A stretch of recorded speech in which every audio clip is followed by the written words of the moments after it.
चौधरी कल ईद सही गुजरी है ते गियां सिर्फ 100 रुपया ढिया है दिल दिल च बस ये ते हाँ चुरमुर सीन के हुण के करा मज्जी छेड़ी बैठा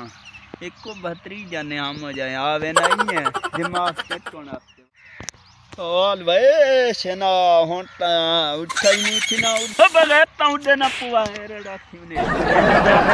ने चाचा शिरू वदे यो चाचा शिरू अल्लाह के दिजाल हम दुनिया आयो हुन मलो का घर वदे कोने ते इस विच मज्जी छोड़ रखियां ने एक त मुंह जोड़ी बैठी सकू ए मज्जी सियाणियां नखे ए जबान कोने ने त दिमाग ने देखे ए छीनू मीनू कोलवे ना ओ चाचा छीनू मीनू क्या दायो ए चाचा छीनू मूनू ओ मूनू शेष चिल्ली चिल्ली क्यों आखे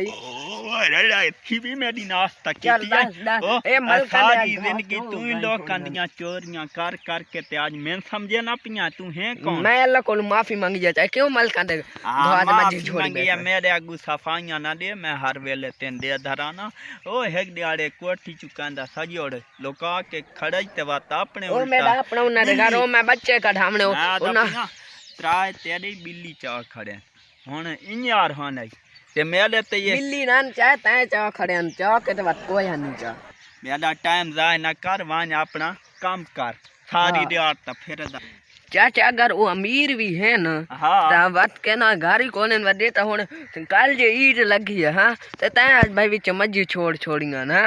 ओ मैं ना समझा मैं तय तू ज्यादा दीन दी समझे तू मैं ना समझाया दीन दी समझ ओ भी आता ये मुन्नी बैठा हूं मैं वो ता हर कहना अल्लाह तौफीक दे सिवा तू ही हाले तई ता या खुरपा फेरों लग गया सन कोई होने थोड़ी थोड़ी सौल मुच्छां दी आनी वे अगर चाचा अल्लाह से माफी मांग जाओ हुन माज देख हुन वो बलेटलियां पोनियां खलियां सी देख ना वो सिर ते हमारा राज के ते खेत दी खली हो देखो ढेरी नु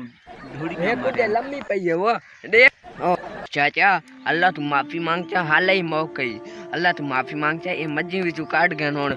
उना वो घर वदे कोना अमीर भी हैं तो चलो तू मज्जी काट चा आ वना तू ठीक आदा पिया अल्लाह मेरा माफी देवे चा बात मैं इने ना करे सा